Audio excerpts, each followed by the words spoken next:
إله إلا الله مخلصا دخل الجنة. قيل وما إخلاصها؟ قال أن تحجزه عن محارم الله.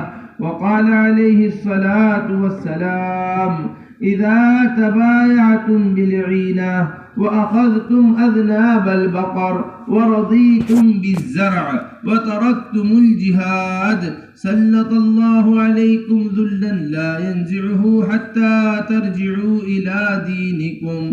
وقال عليه الصلاة والسلام: المسجد بيت كل تقي وتكفل الله لمن كان المسجد بيته بالروح والرحمة والجواز على الصراط إلى رضوان الله إلى الجنة. وقال عليه الصلاة والسلام: صلوا كما رأيتموني أصلي، أو كما قال عليه الصلاة والسلام.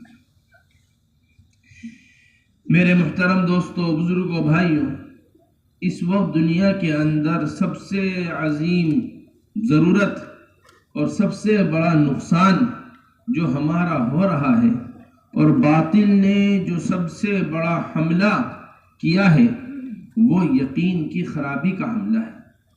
یقین ایک ایسی بنیاد ہے، جب یقین کی بنیاد ہل جاتی ہے یا یقین کی بنیاد متاثر ہو جاتی ہے، تو اب اس یقین کی بنیاد کے متاثر ہونے کی وجہ سے ان پر کھڑے ہونے والے اعمال کی بنیاد، ان پر کھڑے ہونے والے اخلاق کی بنیاد، اس پر کھڑے ہونے والے معاشرت کی عمارت، اس بنیاد کے ہل جانے کی وجہ سے کھڑی ہونے والی عمارت وہ بے جان اور کمزور ہو جاتی ہے۔ تمام تر عبادات کا دار و مدار، تمام تر اخلاق کا دار و مدار، معاملے کا دار و مدار، معاشرے کا دار و مدار، یہ تمام تر چیزوں کا دار و مدار اگر کسی چیز کے اوپر ہے تو وہ یقین کے اوپر ہے۔ وہ کس کے اوپر ہے؟ وہ یقین کے اوپر۔ جتنا یقین انسان کا درست ہوتا چلا جاتا ہے، جتنا یقین انسان کا درست ہوتا چلا جاتا ہے، اتنے ہی اعمال انسان کے مضبوط ہوتے چلے جاتے ہیں۔ اتنے اعمال کیسے ہوتے چلے جاتے ہیں؟ انسان کے مضبوط ہوتے۔ اس واسطے انبیاء علیہ السلام کی سب سے پہلی محنت جو ہوا کرتی تھی وہ یقین کے بنانے کی ہوا کرتی تھی۔ مکہ مکرمہ کی 13 سالہ زندگی حضور اکرم صلی اللہ علیہ وسلم کی، اور یہ مبارک زندگی مکہ مکرمہ کی 13 سالہ زندگی، یہ یقین کے اوپر ایسی محنت یقین کے اوپر ہوئی ہے۔ کوڑے مارے جا رہے ہیں، ریت کے اوپر لٹایا جا رہا ہے، احد احد کہا جا رہا ہے، احد احد، یہ یقین کا بنایا جا رہا ہے۔ ہمارا حضرت فرماتے ہیں علم ہو انسان کے پاس مگر ایمان نہ ہو اور یقین نہ ہو تو یہ ایسا ہی ہے جیسے اپاہج آدمی کو راستہ معلوم۔ کس کو معلوم ہو راستہ؟ اپاہج آدمی کیا معلوم ہو؟ اپاہج کو راستہ معلوم ہونا یہ مسئلے کا حل نہیں ہے، یہ منزل پر نہیں پہنچائے گا اسے۔ ایک آدمی کو فالج ہو گیا ہے ہاتھوں کے اوپر، ایک آدمی کو فالج ہو گیا ہے پیروں کے اوپر، اب اسے اپنے گھر کا راستہ معلوم ہے کہ میرا گھر سامنے ہے، منزل نظر آ رہی ہے، میری منزل سامنے ہے، لیکن اس کا اپاہج پنا اور اس کی یہ معذوری وہ اسے منزل تک نہیں پہنچائے گی، بلکہ طاقت کا جسم کے اندر ہونا اسے منزل کو پہنچائے گا۔ طاقت کا جسم کے اندر ہونا وہ کہاں پہنچائے گا اسے؟ اس کو منزل تک پہنچا دے گا۔ طاقت کا جسم ہونا، جسم تک ہونا کہاں پہنچا دے گا اسے؟ منزل تک، ورنہ چلنے کی طاقت نہیں ہے۔ اب یہ بیٹھا پڑا ہوا ایک گوشت کا روسلا ہے، اب یہ پڑا ہوا جسم کا گوشت کا ایک ٹکڑا ہے، اس سے ہلا نہیں جا رہا ہے، اٹھا نہیں جا رہا ہے، چلا نہیں جا رہا ہے، سامنے پڑا ہوا منزل کو دیکھ رہا ہے۔ بالکل یہی حالت ہے معلومات کے ہونے کی اور یقین کے ہونے کی۔ نماز کا چھوڑنا گناہ ہے، معلوم ہے، لیکن اٹھ کر مسجد آنے کو تیار نہیں ہے۔ جھوٹ بولنا گناہ ہے، معلوم ہے، لیکن جھوٹ سے زبان رک نہیں رہی ہے۔ چوری کرنا گناہ ہے، معلوم ہے، صرف معلومات کا ہو جانا کافی نہیں ہے، بلکہ اس پر ملنے والے وعدے اور وعیدوں کا یقین جب تک دل کے اندر نہیں ہوتا، جب تک یہ انسان عمل کے اوپر آمادہ نہیں ہوتا۔ اس لیے حضرات صحابہ رضی اللہ اجمعین کا ایسا یقین حضور اکرم صلی اللہ علیہ وسلم نے بنایا تھا۔ کہ ہر شکل کے مقابلے میں حضرات صحابہ رضی اللہ اجمعین ہر شکل کا انکار کر دیا کرتے تھے حضور اکرم صلی اللہ علیہ وسلم کی خبر کے مقابلے میں۔ حضرت ابو درداء رضی اللہ تعالی عنہ ہیں، ایک صاحب نے آ کر کہا اے ابو درداء تمہارا گھر جل گیا، نہیں میرا گھر نہیں جل سکتا۔ دوسرے صاحب نے آ کر کہا ابو درداء تمہارا گھر جل گیا، نہیں میرا گھر نہیں جل سکتا۔ تیسرے صاحب نے آ کر کہا ابو درداء تمہارا گھر جل گیا، نہیں میرا گھر نہیں جل سکتا۔ چوتھے صاحب آئے اور آ کر کہنے لگے کہ اے ابو درداء آگ تو لگی تھی، آگ جب جلتے چلتے تمہارے گھر تک آ گئی تھی، تمہارا گھر پر آ کر آگ بجھ گئی اور لوگوں کے گھر جلے ہیں، تمہارا گھر نہیں جلا ہے۔ فرمانے لگے مجھے پہلے ہی معلوم تھا میرا گھر نہیں جلے گا، مجھے پہلے ہی معلوم تھا کہ میرا گھر نہیں جلے گا۔ فرمانے لگے کہ یہ تو بڑی حیرت کی بات ہے، کس بات کے اوپر تعجب کریں؟ تمہاری پہلی بات کے اوپر تعجب کریں یا تمہاری دوسری بات کے اوپر تعجب کریں؟ فرمانے لگے کچھ نہیں، میں نے حضور اکرم صلی اللہ علیہ وسلم سے یہ دعا، میرے محترم دوستو یہ اصل سمجھنے کی چیز ہے۔ ہمارے حضرت فرماتے ہیں خلاف عقل وعدے ہمارے لیے اس واسطے پورے نہیں ہوتے کیونکہ ہمیں اعمال کے اوپر یقین نہیں ہے، اللہ کی ذات عالی پر یقین نہیں ہے۔ جن کو وعدوں پر یقین نہیں ہوتا ان کے لیے وعدے پورے نہیں ہوتے۔ دعا وہ بھی پڑھ رہے ہیں، دعا ہم بھی پڑھ رہے ہیں، نماز وہ بھی پڑھ رہے تھے، نماز ہم بھی پڑھ رہے ہیں، وعدے ان کے لیے بھی تھے، وعدے ہمارے لیے بھی ہیں۔ ان کے پاس سب سے بنیادی طاقت جو تھی وہ یقین کی طاقت تھی۔ وہ کس کی طاقت تھی؟ یقین کی طاقت۔ ایک آدمی نے آ کر کہا، دوسرے آدمی نے آ کر کہا، تیسرے آدمی نے آ کر کہا، ساری دنیا بھی اگر ابو درداء سے یہ کہہ دیتی آ کر کہ آپ کا گھر جل گیا ہے، وہ حضور اکرم صلی اللہ علیہ وسلم کی خبر پر ایسا یقین رکھے ہوئے تھے کہ ساری دنیا کی نظر کا انکار حضور اکرم صلی اللہ علیہ وسلم کی ایک خبر پر کر دیتے۔ میں نے یہ دعا پڑھی ہے، اللہم انت ربی لا الہ الا انت علیک توکلت وانت رب العرش العظیم ما شاء اللہ کان وما لم یشاء لم یکن لا حول ولا قوة الا باللہ العلی العظیم اعلم ان اللہ علی کل شیء قدیر وان اللہ قد احاط بكل شیء علما اللہم انی اعوذ بک من شر نفسی ومن شر کل دابہ انت آخذ بناصیتها ان ربی علی صراط مستقیم۔ مجھے پورا یقین ہے کہ اب رات تک میرے اوپر کوئی تکلیف نہیں آئے گی، جس نے رات میں یہ دعا پڑھی ہے صبح تک اس کے اوپر کوئی تکلیف نہیں آئے گی۔ بس میرے محترم دوستو بزرگوں، سب سے پہلے اس بات کو دل کے اندر بٹھانا ہوگا کہ جتنی بھی نظر آنے والی چیزیں ہیں ان کی کچھ حیثیت نہیں ہے، کسی شکل سے کچھ نہیں ہوتا، تنہا تنہا اللہ کے کرنے سے ہوتا ہے۔ اللہ جل جلالہ عم نوالہ فعال لما یرید ہے، جب کسی چیز کا ارادہ فرماتے ہیں چاہتے ہیں، فرماتے ہیں اذا اراد شیئا ان یقول له کن فیکون، جب کسی چیز کا ارادہ فرماتے ہیں کہتے ہیں ہو جا، وہ چیز ہو جاتی ہے۔ ہمارے چاہنے سے کچھ نہیں ہوتا، اللہ کے کرنے سے ہوتا ہے۔ حضرت فرمایا کرتے تھے کہ مخلوق کا چاہنا طلب وجود ہے، چاہے مخلوق کسی بھی شکل میں ہو۔ مخلوق کا کہنا کیا ہے؟ طلب وجود، کسی وجود کی طلب، یہ مخلوق کا چاہنا ہے۔ اور اللہ جل جلالہ عم نوالہ کا کسی چیز کو چاہ لینا ہی وجود ہے، کسی چیز کو چاہ لینا ہی وجود ہے۔ اللہ تبارک و تعالی جو چاہتے ہیں اللہ جل جلالہ عم نوالہ وہ کرتے ہیں۔ اللہ تبارک و تعالی کی بڑائی ہمارے دل کے اندر بیٹھ جائے۔ حضرت فرمایا کرتے تھے اس کے لیے سب سے پہلی چیز ہے کہ جتنا بھی اللہ کا غیر دنیا کے اندر پھیلا ہوا ہے اس کا چھوٹا ہونا دل کے اندر بٹھانا پڑے گا۔ حکومتوں سے کچھ نہیں ہوتا، ان زمین و آسمان سے کچھ نہیں ہوتا، پھیلے ہوئے سارے نقشوں سے کچھ نہیں ہوتا۔ مخلوق باعتبار مخلوق کے چھوٹی بڑی ہوتی ہے، لیکن جب مخلوق خالق کے مقابلے پر آتی ہے تو چھوٹی ہی چھوٹی ہوتی ہے، بڑی کوئی چیز باقی نہیں رہتی۔ جب مخلوق اس کے مقابلے پر آتی ہے، خالق کے مقابلے پر آتی ہے، کیا ہوتی ہے؟ چھوٹی ہی چھوٹی ہوتی ہے، کوئی بڑی چیز کیا نہیں رہتی؟ باقی نہیں رہتی۔ اس پر حضرت بڑے اہتمام کے ساتھ فرمایا کرتے تھے کہ سب سے پہلی چیز مخلوق کا چھوٹا ہونا دل کے اندر بٹھانا پڑے گا، پھر مخلوق سے نہ ہونے کا یقین دل کے اندر بیٹھے گا، پھر مخلوق سے نہ ہونے کا یقین۔ کوہ ہمالیہ بہت بڑا پہاڑ ہے، اس کے مقابلے میں ایک معمولی سے ذرے کی کوئی حیثیت نہیں ہے۔ جبرائیل علیہ السلام بہت بڑی اللہ کی مخلوق ہے کہ اگر عرش کے نیچے سر ہو تو تحت الثری میں قدم ہوتے ہیں، ایک پر کے اندر پوری دنیا کو اٹھا سکتے ہیں۔ لیکن جب جبرائیل علیہ السلام اور مچھر میں اللہ کے سامنے حکم آنے میں ذرہ برابر کوئی فرق نہیں۔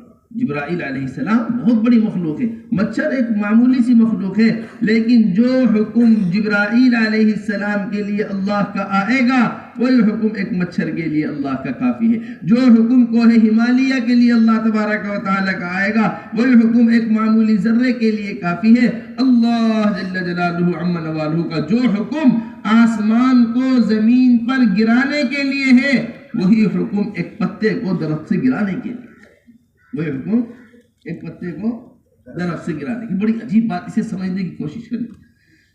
یہ چھوٹائی بڑائی کس میں آتی ہے؟ یہ چھوٹائی بڑائی جو ہے صرف مخلوق کے اندر ہے، لیکن جب مخلوق خالق کے مقابلے میں آتی ہے تو بس چھوٹی ہی چھوٹی رہتی ہے۔ اس واسطے میرے محترم دوستو، سب سے پہلی چیز یہ ہے کہ ہم سامنے نظر آنے والی شکلوں کا انکار کریں، ہم سامنے نظر آنے والی شکلوں کا یقین دل سے نکال دیں، جہاں جہاں سے ہوتا ہوا نظر آ رہا ہے ان ساری چیزوں کا انکار کر دیں۔ کس کے مقابلے میں؟ اللہ جل جلالہ عم نوالہ۔ حضرت فرمایا کرتے تھے یہ پورا نظام ہے کہ جہاں سے ہوتا ہوا نظر آ رہا ہے وہاں سے کچھ ہوتا نہیں ہے، جہاں سے ہوتا ہوا نظر آ رہا ہے وہاں سے کچھ ہوتا نہیں ہے، اور جہاں سے ہو رہا ہے وہاں سے نظر نہیں آتا، اور جہاں سے کیا ہے؟ جہاں سے سب کچھ ہو رہا ہے وہاں سے کیا نہیں آتا؟ وہاں سے نظر نہیں آتا، وہاں سے نظر نہیں آتا۔ اس لیے سب سے پہلی محنت جو ہے وہ غیب کی باتوں کا یقین ہمارے دل کے اندر بیٹھ جائے۔ انبیاء علیہ السلام اس کے لیے ہر شکل کا انکار کیا کرتے تھے۔ ابراہیم علیہ السلام ہے، چھوٹے سے ابراہیم علیہ السلام ہے، ماں سے پوچھنے لگے اماں جان مجھے کون پالتا ہے؟ بیٹا میں تجھے پالتی ہوں، میں تجھے کھلاتی ہوں۔ ماں آپ کو کون کھلاتا ہے؟ بیٹا تیرا باپ آزر مجھے کھلاتا ہے۔ ماں آزر کو کون کھلاتا ہے؟ بیٹا نمرود آزر کو کھلاتا ہے۔ اماں نمرود کو کون کھلاتا ہے پلاتا ہے؟ بیٹا نمرود کو نہ کہے، نمرود تو نعوذ باللہ ثم نعوذ باللہ رب الارباب ہے، سب کا کھلانے والا نمرود ہے، سب کی ضرورت پوری کرنے والا نمرود، کیونکہ شکل ظاہری اعتبار سے نمرود سے ہوتا ہوا نظر آ رہا ہے۔ یہ سمجھئے گا بات اچھی ہے، حضرت کا بیان ہے۔ ظاہری اعتبار سے کیا نظر آ رہا ہے کہ اس سے ہو رہا ہے، اس شکل سے، تو یہی سب کو کھلا رہا ہے، سب کو پلا رہا ہے۔ حضرت فرمایا کرتے تھے ہم نماز میں الحمدللہ رب العالمین کہتے ہیں، ابھی ہمیں نہیں پتا ہم نے کن کن شکلوں کو اللہ کے علاوہ رب بنایا ہوا ہے۔ جسے کھیت سے پلنے کا یقین ہے اس نے کھیت کو رب بنایا ہوا ہے، جسے دکان سے پلنے کا یقین ہے اس نے دکان کو رب بنایا ہوا ہے، جسے کاروبار سے پلنے کا یقین ہے اس نے کاروبار کو رب بنایا ہوا ہے، جسے دوسری چیزوں سے پلنے کا یقین ہے ان چیزوں کو رب بنایا ہوا ہے۔ جب قبر کے اندر اس سے سوال ہوگا من ربکا، تیرا رب کون ہے، تو جو شکلیں اسے دنیا میں پال نہیں تھی وہ شکلیں اسے نظر نہیں آئیں گی، یہ کہے گا ہاں لا ادری، میں نہیں جانتا مجھے یہاں کون پال رہا ہے، دنیا میں مجھے فلاں شکل پال رہی تھی، یہاں نہیں پتا مجھے کون پال رہا ہے۔ اس بات حضرت فرمایا کرتے تھے کہ معلومات پر زبان نہیں چلے گی، بلکہ زبان جو چلے گی قبر کے اندر وہ یقین کے اوپر چلے گی۔ جیسا یقین دل کے اندر بٹھایا جائے گا ایسی ہی قبر کے اندر ایسی ہی زبان چلے گی۔ یوں فرمایا کرتے تھے کہ جیسے چائے کی کیتلی ہوتی ہے، چائے کی کیتلی کے اندر پانی ڈالو گے پانی نکلے گا، چائے کی کیتلی کے اندر دودھ ڈالو گے دودھ نکلے گا، چائے کی کیتلی کے اندر دودھ پتی ڈالو گے پھر بن کر چائے نکلے گی۔ ایسا نہیں ہو سکتا، بھرو دودھ نکلے پانی، بھرو پانی نکلے دودھ۔ جس طرح ایک چائے کی کیتلی ہے اسی طرح دنیا کی زندگی ہے، جو دل کے اندر بھرا جائے گا وہی چیز آخرت کے اندر نکلے، وہی چیز قبر کے اندر نکلے۔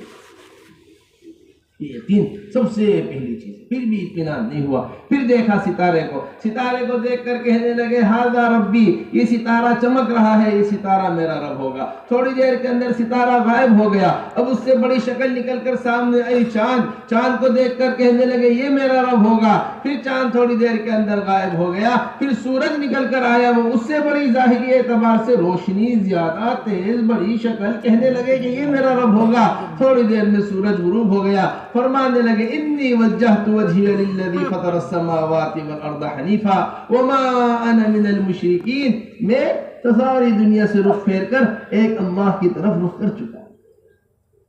حضرت فرمایا کرتے تھے کہ ہزاروں سال پہلے ابراہیم علیہ السلام ستارے کا انکار کر چکے ہیں۔ ابراہیم علیہ السلام ہزاروں سال پہلے ستارے کا انکار کر کر آگے بڑھ گئے، لیکن آج کا مسلمان وہ ستاروں کے اوپر رکھا ہوا ہے۔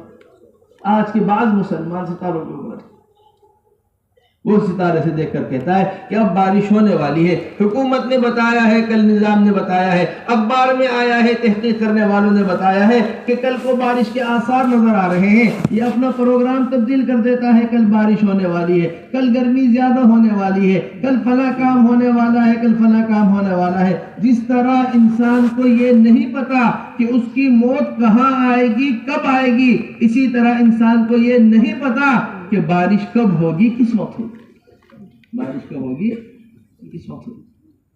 اس واسطے میرے محترم دوستو، سب سے پہلی محنت جو ہے وہ ایسے یقین کی محنت ہے، اور یہ یقین کا پیدا ہونا یہ سب سے بنیادی چیز ہے۔ سب سے بڑا امتحان ابراہیم علیہ السلام کا یہ ہے، جسم سے کپڑے اتار لیے گئے ہیں ابراہیم علیہ السلام کے، آگ کے اندر رکھ دیا گیا ہے ابراہیم علیہ السلام کو، توپ کے اندر رکھ دیا گیا ہے ابراہیم علیہ السلام کو، اب توپ کا گولہ چھٹنے والا ہے اور ایسی آگ کے اندر گرنے والے ہیں کہ اس سے پہلے ایسی آگ کہیں نہیں جلائی گئی تھی۔ ایسی زبردست آگ جلائی نمرود نے ان کو جلانے کے واسطے۔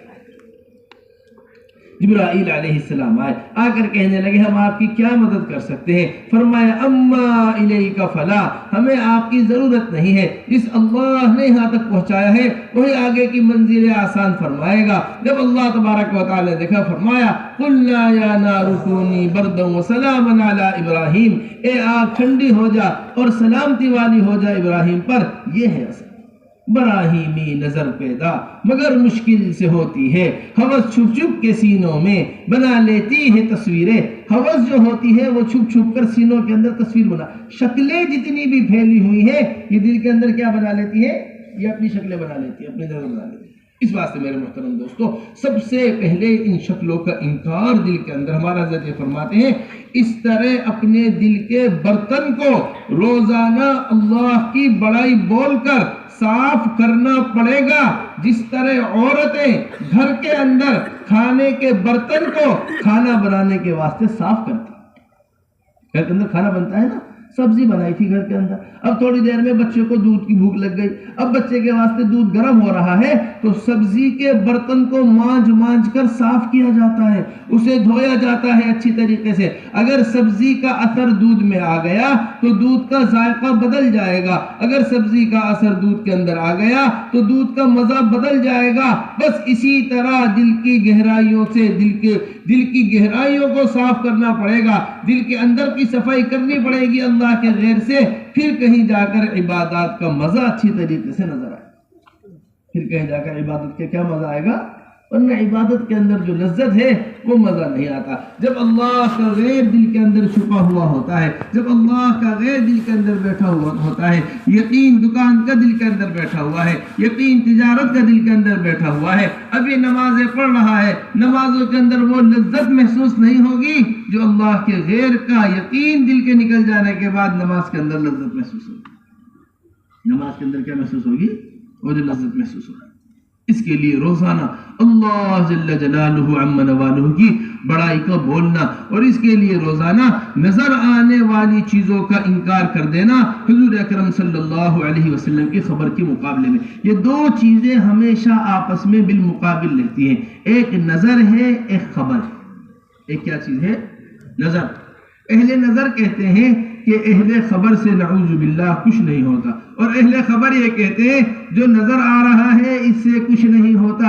حضرت مولانا سعید احمد خان صاحب بڑی عمدہ بات حضرت جی مولانا یوسف صاحب رحمۃ اللہ علیہ کی بیان فرمایا کرتے تھے جو نظر یعنی دیکھ کر چلنے والے ہیں اور چیزوں کو دیکھ کر ان پر یقین رکھنے والے ہیں، حضور اکرم صلی اللہ علیہ وسلم کی خبروں کے مقابلے میں تو ان کی حیثیت ایسی ہوتی ہے جیسے جانور ہوتا ہے۔ جانور جو ہے وہ دیکھ کر چلتا ہے، آپ گھاس دکھاؤ گے جانور کو، گھاس کی طرف جانور دوڑنا شروع کر دے گا، آپ دانا دکھاؤ گے پرندے کو، دانے کی طرف پرندہ اترنا شروع کر دے گا۔ وہ نہیں جانتا کہ اس دانے کے اوپر میرے لیے جال لگایا گیا ہے، میں اس دانے تک پہنچنے سے پہلے جال میں پھنس جاؤں گا۔ بکرا نہیں جانتا کہ ان پتوں کے پیچھے چھری چھپی ہوئی ہے جو مجھے ذبح کرنے کے واسطے کھینچ کر لے کر آئی جا رہی ہے، یہ نہیں جانتے اس بات کو، کیونکہ ظاہر کے اعتبار سے دیکھ کر چلنے کا یہ عادی بنا ہوا ہے، ظاہر کے اعتبار سے جو نظر آ رہا ہے اسی کے پیچھے یہ چلا جا رہا ہے، یہ جانور کی صفت ہوتی ہے۔ اور جو خبر لے کر آئے ہیں حضور اکرم صلی اللہ علیہ وسلم، نظر آ نہیں رہا ہے کچھ بھی، اللہ کے رسول صلی اللہ علیہ وسلم کی خبر کے اوپر یہ یقین رکھے ہوئے ہیں، حضور اکرم صلی اللہ علیہ وسلم کی خبر کے اوپر یہ یقین رکھے ہوئے ہیں۔ نظر کے مقابلے میں اصل بنیادی یقین یہ ان کا یقین ہے۔ اصل بنیادی کیا ہے؟ حضرت فرمایا کرتے تھے جو آدمی نظر کو دیکھ کر چلتے ہیں ان کے امام بنتے ہیں کتے، ان کے امام بنتے ہیں بندر، بندروں کے اوپر تجربہ ہو رہا ہے، پھر حضرت انسان کے اوپر تجربہ ہو رہا ہے، کتوں کے اوپر تجربہ ہو رہا ہے، پھر حضرت انسان کے اوپر تجربہ ہو رہا ہے۔ اور جو حضور اکرم صلی اللہ علیہ وسلم کی خبر کے اوپر یقین رکھتے ہیں، جو حضور اکرم صلی اللہ علیہ وسلم کی خبر کے اوپر یقین رکھتے ہیں، ان کے امام ایسی مبارک ذات بنتی ہے جن کی پہنچ اتنی اونچی پہنچ ہے کہ جہاں تک جبرائیل علیہ السلام کی بھی پہنچ نہیں، جہاں تک اس کی پہنچ نہیں ہے جبرائیل علیہ السلام۔ حضور اکرم صلی اللہ علیہ وسلم کے ساتھ سفر معراج میں جا رہے ہیں، ایک جگہ جا کر رک گئے حضور اکرم صلی اللہ علیہ وسلم کے پاس جبرائیل، اے جبرائیل آگے کیوں نہیں چلتے؟ اے اللہ کے رسول میں اس سے آگے نہیں جا سکتا، میری پہنچ یہیں تک ہے۔ میری پہنچ کہاں تک ہے؟ میری پہنچ یہیں تک ہے۔ بس میرے محترم دوستوں بزرگوں، ان باتوں کو اچھی طریقے سے سمجھنے کی سب سے پہلے ضرورت ہے کہ ہمارے پاس نظر آنے والی خبروں سے یقین نکل جائے۔ حضور اکرم صلی اللہ علیہ وسلم کی ایک خبر کے مقابلے میں ایسا حضرات صحابہ رضی اللہ مجمعین کیا جگہ جگہ ملتا ہے۔ روایتوں کے اندر آتا ہے ایک مرتبہ حضور اکرم صلی اللہ علیہ وسلم تشریف لے کر جا رہے تھے، اتنے میں دیکھا ایک دیہاتی گھوڑا بیچ رہا ہے۔ اللہ کے رسول صلی اللہ علیہ وسلم نے اس سے گھوڑا خریدنے کی بات کی، ایک قیمت متعین ہو گئی، حضور اکرم صلی اللہ علیہ وسلم قیمت دینے کے واسطے آگے آگے چلے جا رہے ہیں، دیہاتی قیمت لینے کے واسطے پیچھے پیچھے چل کر آ رہا ہے۔ اتنے میں دیہاتی سے اور لوگوں نے بھی بات کی، بتاؤ بھائی گھوڑا کتنے کا بیچو گے؟ ایک آدمی نے بات کی، دوسرے آدمی نے بات کی، جب دیہاتی نے دیکھا گھوڑے کی قیمت تو بڑھ رہی ہے تو کہنے لگا اے محمد صلی اللہ علیہ وسلم اگر آپ گھوڑا خریدنا چاہتے ہیں تو گھوڑا خرید لیجئے، ورنہ میں اس گھوڑے کو بیچ رہا ہوں۔ اللہ کے رسول صلی اللہ علیہ وسلم فرماتے میں نے تمہارے سے گھوڑا خرید لیا ہے۔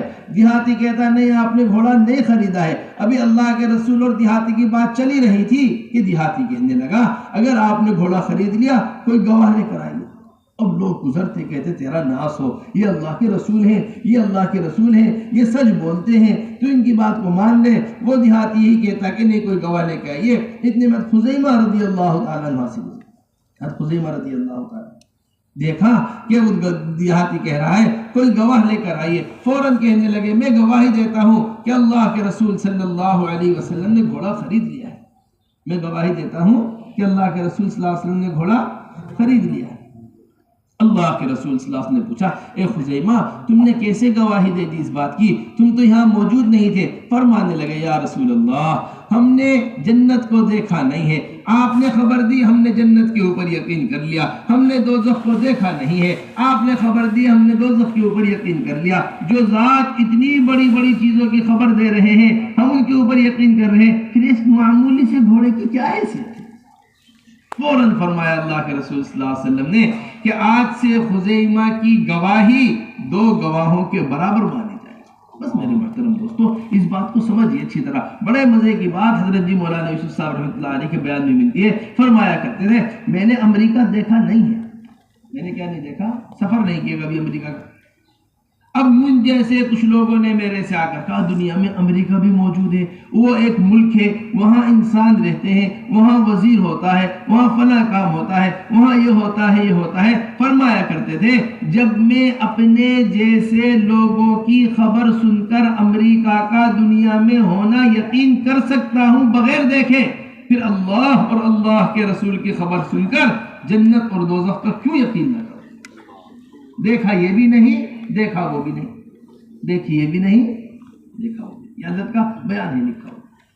بس میرے محترم دوستو تو اس کے لیے سب سے پہلی محنت ہماری یہ ہے کہ ہم قربانی دیں دین کے بنانے کے واسطے, ہم قربانی دیں ایمان کے واسطے. جتنا ہم نظر آنے والی چیزوں کا انکار کریں گے اتنا ہی یقین بڑھتا چلا جائے گا ہمارا. جتنا ہم نظر آنے والی چیزوں کا انکار کریں گے حضور اکرم صلی اللہ علیہ وسلم کی خبر کے مقابلے میں اتنا ہی یقین کا اضافہ ہوتا چلا جائے گا ہمارے یہاں. یہ سب سے زیادہ بنیادی چیز حضرت جی مولانا یوسف صاحب رحمۃ اللہ علیہ فرمایا کرتے تھے انسان جس چیز کے اوپر محنت کرتا ہے وہ چیز کھل کر انسان کے سامنے آتی ہے. مجاہدے سے مکاشفہ ہوتا ہے اور مکاشفہ ہی محرک محنت ہے. انسان جس چیز کے اوپر محنت کرتا ہے وہ چیز کھل کر سامنے آتی ہے, اور جو چیز کھل کر سامنے آتی ہے وہ انسان کو اگلی محنت کے واسطے آمادہ کرتی ہے. بات سمجھیے گا اچھی طریقے سے. یہ قاعدہ ایسا قاعدہ ہے کہ ہر چیز کے اوپر اس کی تطبیق ہوتی ہے.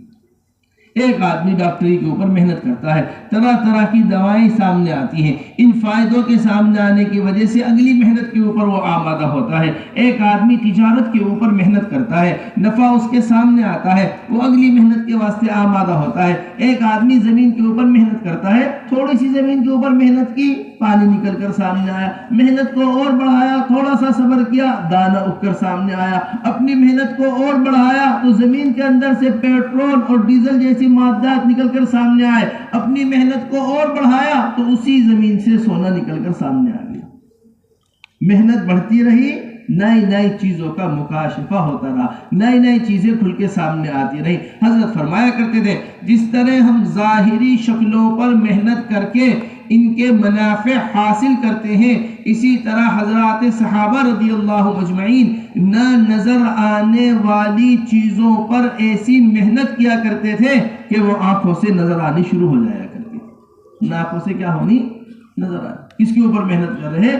بیوی چھوڑ دی اپنی, بچوں سے دور ہے, اپنے علاقے کو چھوڑ دیا, اپنے ملک کو چھوڑ دیا, اپنی جان ہتھیلی پہ لیے اللہ کے دین کی محنت کرنے کے واسطے پھر رہے ہیں علاقوں کے اندر کہ ہمارے سے ہمارا خدا راضی ہو جائے, ہمیں جنت مل جائے, ہمیں دوزخ سے ہم بچ جائیں. یہ محنت ہے حضرات صحابہ رضی اللہ مجمعین کی, اور اس محنت کے اوپر یہ نتیجہ نکل کر سامنے آیا ہے کہ حارث رضی اللہ تعالیٰ عنہ سو رہے ہیں. حضور اکرم صلی اللہ علیہ وسلم تشریف لائے. اے حارث کس حال میں صبح کر رہے ہو؟ یا رسول اللہ ایمان کی حالت میں صبح کر رہا ہوں. اے حارث ہر قول کی ایک حقیقت ہوتی ہے, تمہارے قول کی کیا حقیقت ہے؟ یا رسول اللہ جنتیوں کو جنت میں گلے ملتے ہوئے دیکھ رہا ہوں, دوزخیوں کو دوزخ میں ایک دوسرے کے اوپر بھوکتا ہوا دیکھ رہا ہوں. اللہ جل جلالہ عما نوالہ کا عرش لایا جا رہا ہے, اس عرش کو آتے ہوئے اپنی آنکھوں سے دیکھ رہا ہوں. یہ ایک سوتے ہوئے آدمی کا ایمان ہے.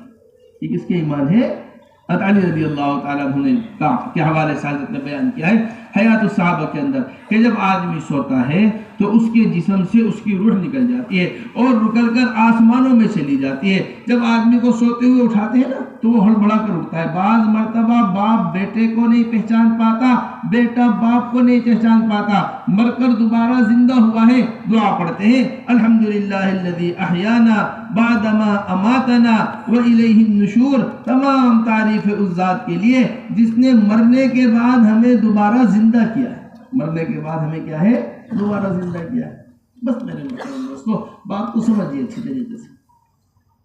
اس کے لیے ایسا ایمان ہمارا نظر آنا چاہیے, ایسا ایمان ہمارا بننا چاہیے جیسا ایمان ہمارا ہو. اور ایمان کے بننے کی بنیادی علامت یہ ہے کہ اس کے آثار انسان کے اوپر نظر آئیں. جس طرح عشق اور مشق چھپانے سے چھپتا نہیں ہے, اسی طرح میرے محترم دوستوں بزرگوں، اندر کی کمزوری انسان کی کبھی چھپانے سے چھپتی نہیں ہے، ایمانی کمزوری کبھی چھپانے سے چھپتی نہیں، وہ علامات ظاہر ہو کر رہتی ہیں۔ یہ اس زمانے کا ایک بہت بڑا دھوکہ ہمیں لگا ہے۔ ارے آپ ہماری ظاہری شکل پر مت جائیے، ہم اندر سے بنے ہوئے ہیں، ہم اندر سے عمدہ لوگ ہیں، ہم اندر سے بنے ہوئے ہیں، یہ ہمارا ایک بہت بڑا دھوکہ ہے۔ حضرت شاہ عبدالحق محدث دہلوی رحمۃ اللہ علیہ فرماتے ہیں، بلکہ انور شاہ کشمیری رحمۃ اللہ علیہ کا بڑا زبردست قول فرماتے ہیں کہ ایمان اور اسلام باعتبار مسافت کے ایک ہی چیز ہے۔ ایمان اور اسلام باعتبار کس کے؟ جب وہ بات سمجھنا بڑی اہم بات ہے۔ اسلام باہر سے چل کر اندر دل کے اوپر اثر کرتا ہے، اور ایمان اندر سے چل کر باہر اعضاء و جوارح کے اوپر اثر کرتا ہے۔ ایمان اندر سے چل کر کہاں اثر کر رہا ہے؟ باہر۔ اس کا ایمان بنا ہوا ہے، اس کی نگاہیں غلط نہیں دیکھ رہی ہیں، اس کا اندر ایمان بنا ہوا ہے، اس کے ہاتھ غلط استعمال نہیں ہو رہے ہیں، اس کا اندر ایمان بنا ہوا ہے، اس کے پیر غلط استعمال نہیں ہو رہے ہیں، اس کا اندر ایمان بنا ہوا ہے، اس کی شکل حضور اکرم صلی اللہ علیہ وسلم کی سنت کے مطابق ہے، یہ اندر سے چل کر باہر اثر کر رہا ہے، یہ اپنی نگاہوں سے غلط نہیں دیکھ رہا، اندر دل میں ایمان بن رہا ہے، زبان سے جھوٹ نہیں بول رہا، اندر دل میں ایمان بن رہا ہے، یہ ہاتھوں سے غلط استعمال نہیں کر رہا، اندر دل میں ایمان بن رہا ہے، یہ باہر سے اندر اثر کر رہا ہے۔ مسافت کے اعتبار سے ایمان اور اسلام کیا فرماتے ہیں؟ دونوں چیزیں مسافت کے اعتبار سے۔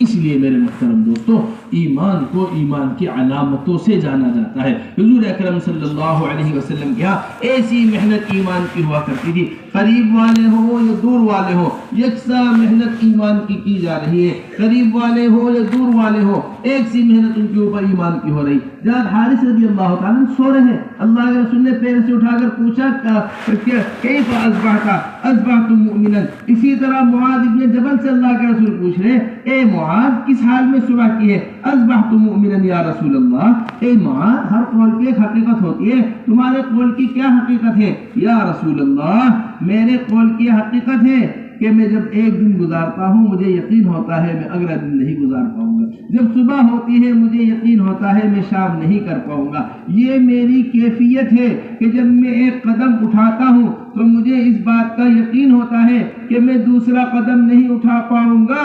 اپنے سے اتنے قریب میں آخرت کو دیکھ رہا ہوں، اپنے سے اتنا قریب میں کس کو دیکھ رہا ہوں؟ اپنے سے اتنا قریب میں آخرت کو دیکھ رہا ہوں۔ اسی طرح ایک جماعت حضور اکرم صلی اللہ علیہ وسلم کے پاس آئی، اللہ کے رسول صلی اللہ علیہ وسلم نے ان کا آنا دیکھا، حضور اکرم صلی اللہ علیہ وسلم نے ان کا اترنا دیکھا، حضور اکرم صلی اللہ علیہ وسلم نے ان سے بات چیت کی، اللہ کے رسول صلی اللہ علیہ وسلم کو یہ لوگ بہت پسند آئے۔ یہ ہم آپ سے کہنا چاہتے تھے کہ یہ ایمان کی علامتیں ظاہر ہو کر رہتی ہیں، یہ چھپی ہوئی نہیں رہتی، چھپی ہوئی جس طرح عشق اور مشق چھپا ہوا نہیں رہتا۔ آپ چادر پر چادر اوڑے ہوئے ہیں، چادر پر چادر اوڑے ہوئے ہیں، اگر ہلکی سی بھی عطر کی شیشی کھولیں گے تو عطر کی خوشبو پھیلتی چلی جاتی ہے پورے میں، جس سے عطر کی خوشبو کو دبایا نہیں جا سکتا۔ کسی کو دل دے بیٹھے، عشق ہو گیا کسی سے، اب کھانا اچھا نہیں لگ رہا ہے، پینا اچھا نہیں لگ رہا ہے، ادھر سے ادھر پھر رہا ہے، کیا ہو گیا جی؟ کسی کو دل دے دیا ہے، اب دل نہیں لگ رہا ہے کہیں۔ یہ کہتے ہیں عشق اور مشق چھپانے سے چھپتا نہیں۔ اسی طرح ایمان اس کی علامتوں کے ساتھ ظاہر ہو کر رہتا ہے۔ اللہ کے رسول صاحب نے پوچھا تمہیں کیا کون لوگ ہو تم؟ ان سب ساتھ کے ساتھ لوگوں نے کہا یا رسول اللہ ہم ایمان والے ہیں۔ فرمایا اللہ کے رسول صاحب نے ہر قول کی ایک حقیقت ہوتی ہے، تمہارے قول کی کیا حقیقت ہے؟ فرمانے لگے یا رسول اللہ ہمارے اندر ایمان کی 15 خصلتیں۔ کتنے خصلتیں ہیں؟ 15 خصلتیں۔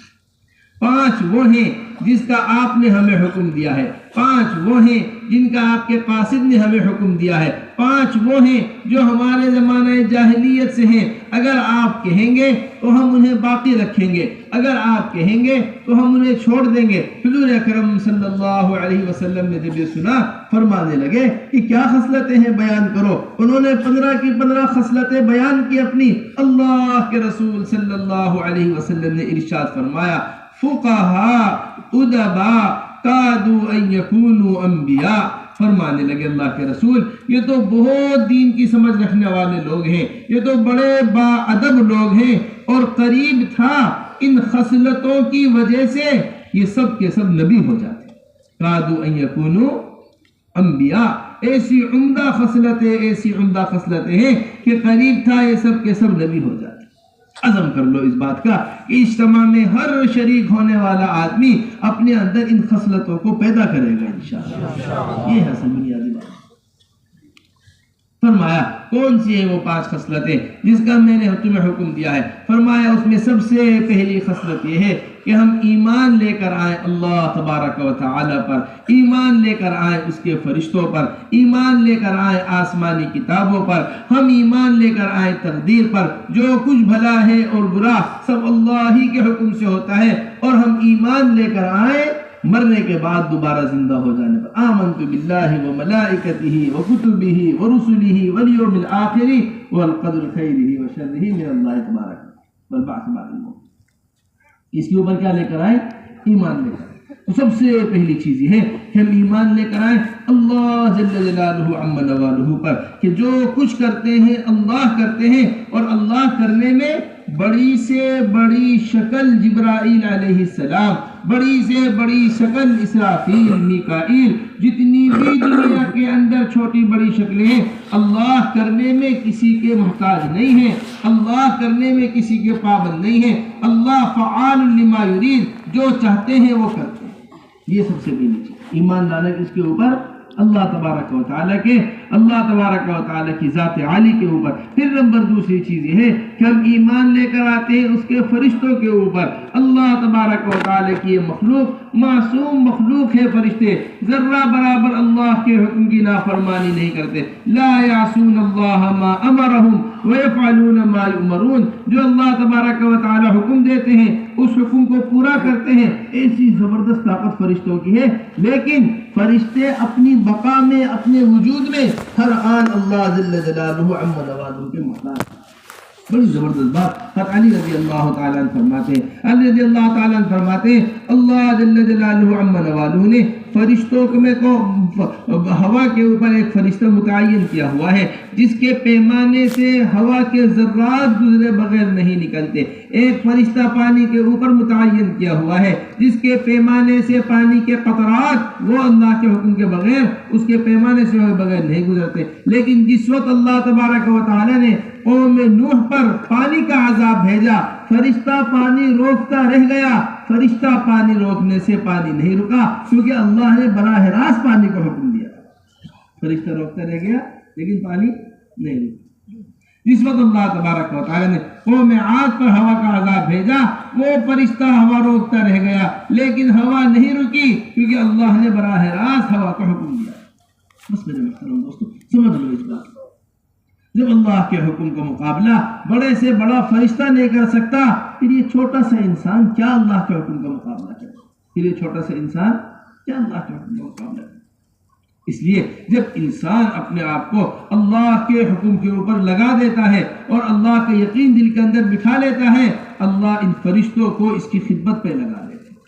قتل کے واسطے تیاری جلی جا رہی ہے، 2 رکعت مجھے پڑھنے کی اجازت دے دو، ارے تم سے پہلے بہت سے لوگوں نے 2 رکعت پڑھی ہے، فدا تجھے کہہ رہے ہیں، پھر کھڑے ہو کر 2 رکعت پڑھ کر بے قرار امن یجیب المضطر اذا دعا، بے قرار بے چین ہو کر اللہ تبارک و تعالی سے دعا کی۔ اس بے قراری اور اس بے چینی کی دعا کا یہ اثر تھا کہ تیسرے آسمان سے فرشتہ اتر کر آیا اور تیسرے آسمان سے آ کر کہنے لگا بتاؤ کیا بات ہے، بتاؤ کیا حکم ہے، اس دشمن کو قتل کیا۔ ارے کون ہو تم؟ میں اس آیت کا غلام ہوں، امن یجیب المضطر کا، جو بے قرار بے چین ہو کر مانگتا ہے اللہ سے، ہم اس کی مدد کے لیے آ جاتے ہیں۔ پھر نمبر تیسری چیز ہم ایمان لے کر آئے ہیں اللہ تبارک و تعالیٰ کی کتابوں پر۔ دیکھو میرے محترم دوستو، ہمارا ایمان آسمان کی 4 کتابوں کے اوپر ہے۔ توریت کے اوپر ہمارا ایمان ہے، زبور کے اوپر ہمارا ایمان ہے، انجیل کے اوپر ہمارا ایمان ہے، اور قرآن کریم اس کے اوپر ہمارا ایمان بھی ہے اور اس کے اوپر ہمارا عمل بھی ہے۔ اس کے اوپر ہمارا کیا ہے؟ یہ دستور ہے، دستور زندگی گزارنے کا، یہ دستور ہے، طریقہ ہے پوری زندگی کی گزارنے کا۔ ہم نے صرف برکت کی کتاب سمجھ کر قرآن کو اپنے گھر میں رکھا ہوا ہے، ہم کھول کر پڑھنے کی توفیق نہیں ہوتی، کھول کر دیکھنے کی توفیق نہیں ہوتی۔ قیامت تک کی کامیابی کا نظام جو رکھا ہے اللہ جل جلالہ عم نوالہ نے، وہ قیامت تک کی کامیابی کا نظام وہ اللہ نے قرآن کے اندر رکھا ہے۔ وہ کہاں رکھا ہے؟ قیامت تک کا نظام کس کے اندر رکھا ہے؟ قرآن کے اندر رکھا ہے۔ بس یہ رمضان کا مہینہ، شہر رمضان الذی انزل فیہ القرآن، یہ رمضان کا مہینہ قرآن کا مہینہ آ رہا ہے۔ بڑا اہتمام قرآن کا ہونا چاہیے، بڑا اہتمام قرآن کے پڑھنے کا ہونا چاہیے۔ جگہ جگہ اللہ تبارک و تعالی فرما رہے یا عبادی یا عبادی، اور بندے کو بتا ہی نہیں۔ قرآن کے نہ سمجھنے کی بڑی بنیادی وجہ یہ ہے، ہمیں قرآن کے اوپر جیسا یقین ہونا چاہیے ایسا یقین نہیں ہے۔ ہماری بات سمجھیے گا اچھی طریقے سے۔ نہیں جی، ہماری زبان میں قرآن نہیں ہے، ہم کیسے قرآن کو سمجھیں؟ عربی زبان کے اندر اتری ہوئی کتاب ہے، ہم کیسے قرآن کو پڑھیں؟ عربی زبان کے اندر کتاب ہے، ہم کیسے قرآن کو سمجھیں؟ آپ سمجھیے، ایک آدمی کو انگریزی پڑھنی نہیں آتی، ڈاکٹر دوا کا پرچہ لکھ کر دیتا ہے، یہ بے قرار بے چین ہو کر ایک ایک میڈیکل اسٹور پر پھرتا ہے کہ اس دوا کے اندر، پرچے کے اندر کیا لکھا ہوا ہے؟ میری بیوی کی دوا ہے۔ ہمیں انگریزی پڑھنی نہیں آتی، ایک وکیل ہمارے مقدمے کے اوپر دستخط کرواتا ہے، ایک جج ہمیں مقدمہ لکھ کر دیتا ہے، ہم اس کو لے کر جگہ جگہ پھرتے ہیں، انگریزی جاننے والے تلاش کرتے ہیں، انگریزی کو سمجھنے کی کوشش کرتے ہیں۔ میرا زمین کا مقدمہ ہے، میرے اوپر کیا ہوا مقدمہ ہے، مجھے اس کو سمجھنا ضروری ہے، اسے سمجھے بغیر کامیابی نہیں ہے۔ جو ڈاکٹر کے دوا کے پرچے پر یقین ہے، اللہ ہمیں معاف فرمائے، ابھی ایسا یقین بھی ہمارا قرآن کے اوپر نہیں کہ ہمیں اندر سے بے قراری ہوتی، ہمیں اندر سے بے چینی ہوتی، ہم اس کو لیے پھرتے کہ کیسے سمجھیں اللہ جل جلالہ عم نوالہ مجھ سے کیا کہہ رہے ہیں، اللہ تبارک و تعالی مجھ سے کیا چاہتے ہیں۔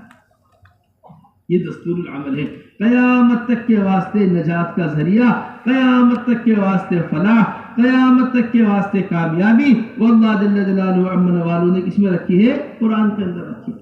پھر بڑے مزے کی بات حضرت مولانا یوسف صاحب رحمۃ اللہ علیہ فرمایا کرتے، کیا فرمایا کرتے تھے؟ یوں فرمایا کرتے تھے کہ اس کے ساتھ ساتھ ہم ایمان لے کر آئے انبیاء علیہ السلام پر۔ فرمایا کرتے تھے حضرت کہ انبیاء علیہ السلام، حضور اکرم صلی اللہ علیہ وسلم کی مبارک زندگی اور قرآن، یہ دونوں چیزیں ملی ہوئی ہیں آپس میں۔ یہ دونوں چیزیں کیا ہیں آپس میں؟ بڑے مزے کی بات، اچھی طرح سمجھیے گا۔ حضرت فرمایا کرتے تھے جب کوئی مشین تیار کی جاتی ہے، مشین ہوتی ہے نا، کوئی بھی مشین تیار ہوتی ہے، آپ گئے ہیں جوس نکالنے کا مکسر لینے کے واسطے، آپ بازار جاؤ زمین سے پانی کی مشین کھینچنے کے واسطے، آپ بازار کوئی بھی چیز لینے کے واسطے جاؤ، وہ مشین والے ایک چھوٹا سا کاغذ ساتھ دیتے ہیں، کیا کہتے ہیں کہ جی اس مشین کو چلانے کا جو طریقہ ہے وہ اس کتاب کے اندر لکھا ہوا ہے، اس کتاب کے اندر لکھا ہوا ہے۔ اور جب کوئی بڑی مشین ہوتی ہے یا بڑا کوئی کارخانہ ہوتا ہے تو اس کے ساتھ صرف کاغذ نہیں دیتے بلکہ اس کے ساتھ اپنا انجینئر بھی بھیجتے ہیں۔ یہ کتاب ہے، بے شک یہ کتاب ہے، لیکن اس مشین کو سمجھنے کے واسطے اور اس کتاب کو سمجھنے کے واسطے ہمارا انجینئر بھی آپ کے ساتھ آئے گا، ہمارا انجینئر بھی کہاں آئے گا؟ وہ ساتھ میں آئے گا اس مشین کو سمجھنے کے واسطے۔ حضرت فرمایا کرتے تھے کہ انسان اس پورے کائنات کی سب سے قیمتی مشین ہے۔ لقد خلقنا الانسان فی احسن تقویم، یہ اللہ تبارک و تعالیٰ فرما رہے ہیں سب سے لمبا سفر جو ہے وہ اس مشین کا سفر ہے۔ اتنا لمبا کسی گاڑی کا سفر نہیں ہے، اتنا لمبا کسی جہاز کا سفر نہیں ہے، اتنا لمبا کسی راکٹ کا سفر نہیں ہے، جتنا لمبا سفر کس کا ہے؟ انسان کا ہے۔ جنت سے نکلا ہے، جنت میں واپس جائے گا، جنت سے چلا ہے، کہاں واپس جائے گا؟ جنت میں واپس جائے گا۔ ایسا لمبا سفر حضرت فرمایا کرتے تھے اس کے لیے اللہ جل جلالہ عم نوالہ نے کتاب بھی بھیجی ہے اور انجینئر بھی بھیجا ہے، دونوں چیزیں بھیجی۔ کیا کیا بھیجا ہے؟ کتاب بھی اور انجینئر بھی۔ کتاب بھیجی ہے قرآن کریم اور اس کتاب کو سمجھنے کے لیے جو بھیجے ہیں وہ حضرت محمد صلی اللہ علیہ وسلم کو بھیجا ہے۔ آدمی کتنی ہی بلاغت کو حاصل کر لے، آدمی کتنی ہی فصاحت حاصل کر لے، آدمی کتنی ہی عربی کو جاننے والا بن جائے، جب تک حضور اکرم صلی اللہ علیہ وسلم کی مبارک زندگی اس کے سامنے نہیں ہوگی، وہ قرآن کو نہیں سمجھ، وہ قرآن کو نہیں سمجھ۔ حضور اکرم صلی اللہ علیہ وسلم نے اپنی زندگی قرآن میں ڈال دیا تھا۔ ایسی قرآنی زندگی تھی حضرات صحابہ رضی اللہ اجمعین کی، ایسی قرآنی زندگی تھی حضور اکرم صلی اللہ علیہ وسلم کی۔ یزید ابن بابنوس اما عائشہ رضی اللہ تعالیٰ عنہ کے پاس آئے اور آ کر کہنے لگے حضور اکرم صلی اللہ علیہ وسلم کے اخلاق کیسے تھے؟ انہوں نے پوچھا اما عائشہ نے، اے یزید تم نے کیا وہ نہیں پڑھا قرآن؟ کہنے لگے جی میں نے قرآن پڑھا ہے۔ فرمایا گویا کہ حضور اکرم صلی اللہ علیہ وسلم ہی قرآن ہے۔ اللہ کے رسول کیا تھے؟ ابو موسیٰ اشعری رضی اللہ تعالیٰ عنہ کے پاس ایک صاحب آئے، یہ سلمان فارسی کے پاس ایک صاحب آئے، آ کر کہنے لگے سلمان فارسی سے، ارے مجھے قرآن دکھاؤ قرآن، میں نے سنا ہے تمہارے نبی کے اوپر کوئی آسمانی کتاب نازل ہوئی ہے، میں وہ کتاب دیکھنا چاہتا ہوں۔ ایک یہودی تھا یا ایک آدمی تھا، اس نے آ کر کہا ان سے کہ مجھے دکھاؤ وہ آسمانی کتاب کیسی کتاب ہے، میں وہ کتاب دیکھنا چاہتا ہوں۔ فرمایا تم آسمانی کتاب قرآن دیکھنا چاہتے ہو؟ کہنے لگے جی ہاں جی ہاں۔ دیکھا سامنے سے ابو درداء رضی اللہ تعالیٰ عنہ چلے ہوئے آ رہے، فرمانے لگے کہ وہ سامنے سے جو چلا ہوا آدمی آ رہا ہے نا، گویا وہی اللہ کی کتاب ہے۔ حضرات صحابہ رضی اللہ اجمعین کے ہاں دین، اور اللہ کے حضرات صحابہ رضی اللہ اجمعین کے ہاں دین صرف کتابوں میں نہیں ہوا کرتا تھا، بلکہ ان کتابوں کو پڑھ کر اپنے اندر ایسا دین کو، قرآن کو پڑھ کر صرف اپنے اندر ایسا قرآن کو اتار دیا تھا۔ حضور اکرم صلی اللہ علیہ وسلم مبارک زندگی کو دیکھ کر ایسی اپنی زندگی بنا لی۔ اس لیے میرے محترم دوستو، پھر اسی کے ساتھ ساتھ انہوں نے کہا کہ ہم ایمان لے کر آئے ہیں تقدیر کے اوپر۔ دیکھو یہ ایمان بالتقدیر، یہ جو کچھ ہونا ہے وہ اللہ کے حکم سے ہونا ہے، یہ سب سے بڑی چیز ہے۔ اس زمانے میں یہ بڑے نقصان کی چیز ہو گئی ہے۔ اگر ہم یوں کرتے تو یوں ہو جاتا، اگر ہم یوں کرتے تو یوں ہو جاتا۔ اس کے پیدا ہونے سے 50,000 سال پہلے اللہ لکھ چکے ہیں کہ یوں ہونا ہے، یوں ہونا ہے، یوں ہونا ہے۔ اللہ کے ہونے کو قیامت تک کوئی ٹال نہیں سکتا۔ اما عائشہ رضی اللہ تعالیٰ عنہ فرماتی ہیں احتیاط تقدیر کو نہیں بدلتی۔ احتیاط اس کو نہیں بدلتی، کتنی بھی احتیاط کر لے آدمی، جو اللہ نے مقدر کر دیا ہے، احتیاط کبھی تقدیر کو بدل نہیں سکتی۔ وَلَوْ كُنْتُمْ فِي بُرُجٍ مُشَيَّدَةٍ، موت تو آ کر ہی رہنی ہے ہر حال کے اندر۔ علی بن ابی طالب کا بڑا زبردست واقعہ نقل کیا۔ ایک مرتبہ نماز پڑھ رہے تھے، دیکھا پیچھے کچھ لوگ کھڑے ہوئے ہیں، سلام پھیر کر پوچھنے لگے کیا بات ہو گئی، تم کس چیز کیوں کھڑے ہوئے ہو؟ امیر المؤمنین ہم آپ کا پہرا دے رہے ہیں۔ پہرا؟ ارے خیریت تو ہے، کس چیز کی وجہ سے پہرا دے رہے ہو؟ امیر المؤمنین ہمیں ڈر ہے کوئی حملہ کر کر آپ کو نقصان نہ پہنچا دے۔ فرمانے لگے اچھا یہ تو بتاؤ زمین والوں سے حفاظت کر رہے ہو آسمان والے سے حفاظت کر رہے ہو؟ لوگ ہنسنے لگے، کہنے لگے امیر المؤمنین آسمان کا جو حکم ہوتا ہے وہ تو پورا ہو کر ہی رہتا ہے چاہے کچھ بھی ہو جائے۔ فرمانے لگے جب تک آسمان سے زمین پر پتے کے ہلنے کا حکم نہیں آتا، زمین پر پتا بھی حرکت نہیں کرتا۔ زمین پر پتا بھی کیا نہیں کرتا؟ حرکت نہیں کرتا۔ اب سوچئے تو صحیح، جب زمین پر پتا بھی اللہ کی مرضی کے بغیر حرکت نہیں کر سکتا، پھر علی بن ابی طالب کو کیسے کچھ نقصان پہنچ جائے گا؟ علی رضی اللہ تعالیٰ ان لوگوں سے کہہ رہے ہیں جو ان کی حفاظت کے واسطے کھڑے ہوئے ہیں، جو ان کی نگرانی کے واسطے کھڑے ہیں، جو ان کی اس کے واسطے کھڑے ہوئے ہیں، حفاظت کے واسطے کھڑے ہوئے۔ بس میرے محترم دوستو، یہ ہے تقدیر کے اوپر یقین کہ جو کچھ ہوگا وہ اللہ جل جلالہ عما نوالہ کے حکم سے ہوگا۔ کبھی یہ نہیں کہنا چاہیے اگر ہم یہ کر لیتے تو یوں ہو جاتا۔ حضرت علی رضی اللہ تعالیٰ عنہ، بلکہ حضور اکرم صلی اللہ علیہ وسلم کا ارشاد ہے کہ آدمی دہکتا ہوا انگارہ اپنی زبان کے اوپر رکھ دے اور زبان جل کر خاک ہو جائے اس کی، یہ بات آسان ہے اس بات کے مقابلے میں کہ آدمی یہ کہے کہ اگر میں یوں کرتا تو یوں ہو جاتا۔ دیکھتا ہوا انگارہ کہاں رکھ لے؟ اپنی زبان کے اوپر، اور زبان جل کر کیا ہو جائے اس کی؟ خاک ہو جائے زبان جل کر اس کی۔ یہ بات اس بات کے مقابلے میں آسان ہے کہ آدمی یہ کہے کہ اگر میں یوں کرتا تو یوں ہو جاتا۔ پھر میرے محترم فرمایا 5 چیزوں پر ہمارا ایمان ہے، اور وہ ہمارے عمل کے اندر بھی، دیکھو بڑی اہم بات ہے، ہمارے کس کے اندر ہے؟ ہمارے عمل کے اندر ہے۔